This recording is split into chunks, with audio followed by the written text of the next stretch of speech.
Hello everyone, welcome to another edition of Diecast Emporium Military Mondays.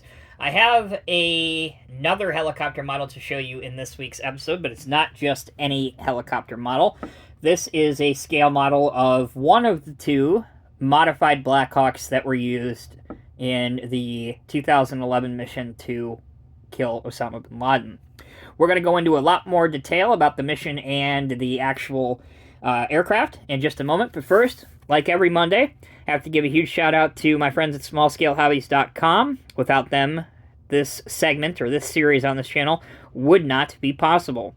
If you're into 187 or HO scale models, be sure to check them out. You can see the website at the top of the business card I'm holding in front of you right now, smallscalehobbies.com. Okay, so the model is by a company that I'm probably going to mispronounce about 100 times through this video, but I think it's called Italeri. You can see their website down here. This model is made in 1:100 scale, so while it's not HO scale exactly, which is 1:87 scale, it's close enough for government work, no pun intended. So let's get this thing out and take a closer look at it. While I am going over this, I figured, while you're watching the unboxing, I would tell you a little bit about the operation and what happened that day in May 2011. Here is the helicopter, as you can see. It appears to be mostly die-cast with some plastic that is used. Obviously, we have the clear inserts for the windows. You'll note, because this particular aircraft is still very, very classified, very sensitive information, that no interior detail can really be shown. It doesn't really show how the door opens. It doesn't show a lot of the stealth panels. The tail rotor is not completely right at all, which is this piece right here.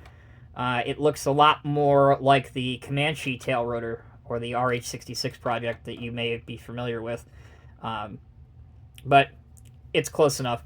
Also, the model doesn't have any landing gear. It is meant to be displayed on the base that it comes with. So let me show you that real quick. Here's the base. They call this the MHX Silent Hawk, Operation Neptune Spear, U.S. Navy SEALs, U.S.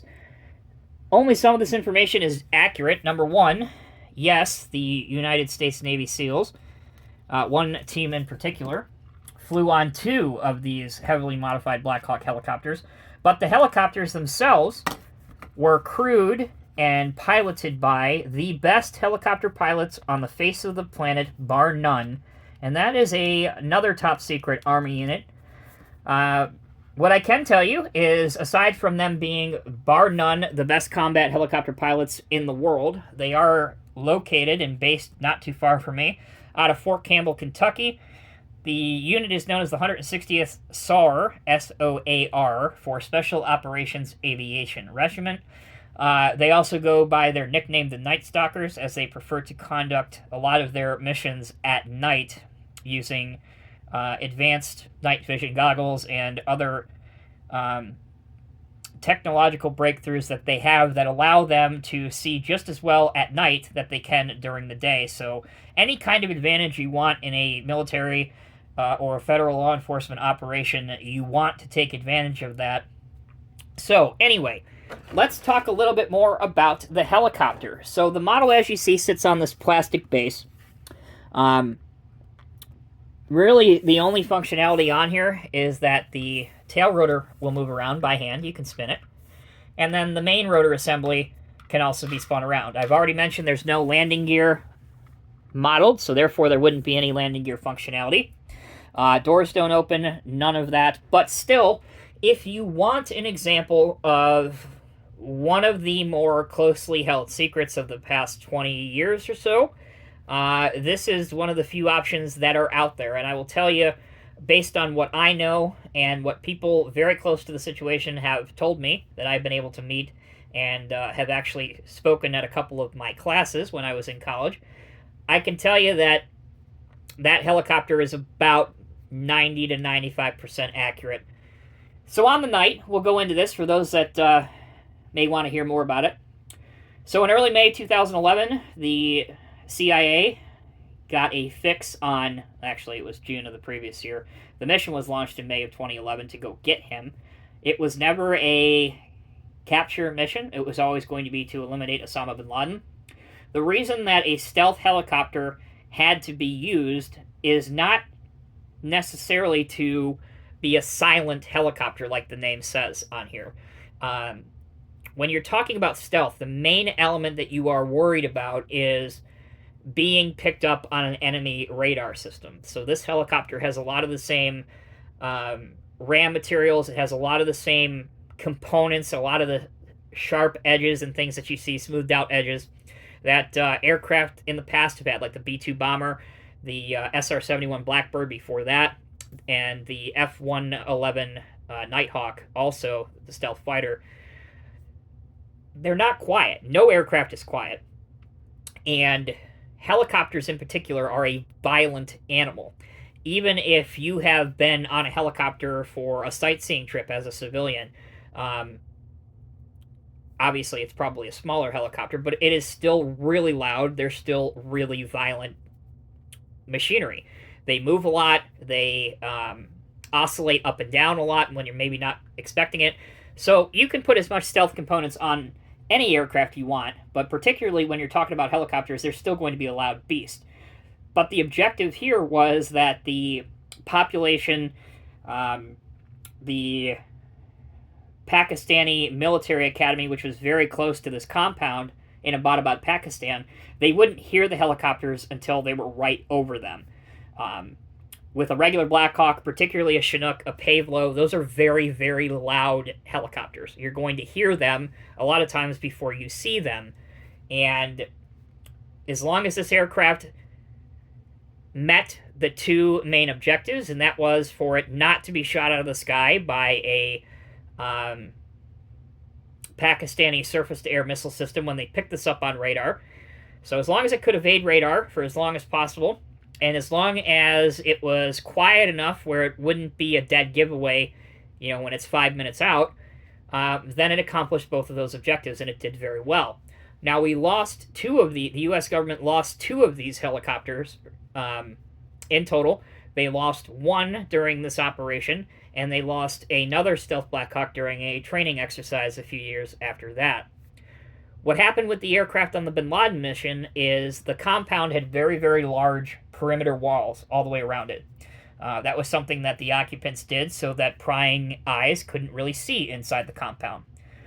But the effect that it had on the helicopter, we'll take it off the base here, kind of demonstrate this. Just imagine that there's some high walls around here. The helicopter lost lift when it got into the walls. One helicopter was supposed to land on the roof and drop its passengers off, and they would fight their way from the top to the bottom. And the other helicopter was supposed to land in the front yard, the animal pen area, and drop off their customers before departing the area. But what happened was, as the first helicopter got close, it lost lift due to the fluctuation in the air and the temperature at the time of that night. And basically, the pilot had a split-second decision to make. He can either crash land this helicopter as it's spinning out of control, or he can try to do a modified hard landing, which is exactly what this Army pilot did. And he landed the helicopter like this. So here's the outside of the wall, and he pinned the back of the Blackhawk up on the wall like this, and it was close enough to the ground that the pilots were uninjured. The customers in the back were completely uninjured. They just popped right out, including the military working dog, and got straight to work. Now, obviously, you don't want to leave a large secret like this to fall into enemy hands. So when the mission was over, they demolished this aircraft, and had they demolished it completely, it might have been years before we knew about this aircraft, the general public, that is. But when they demolished it in their haste to get out of the area before they could possibly be intercepted by some F-16s from the Pakistani military, because the Pakistanis didn't know what was going on. The United States military did not let them know that this operation was happening, because there has been a history of some moles at the highest level of the Pakistani government, and the fear was that they might tip off bin Laden and his occupants if we had let the Pakistanis know.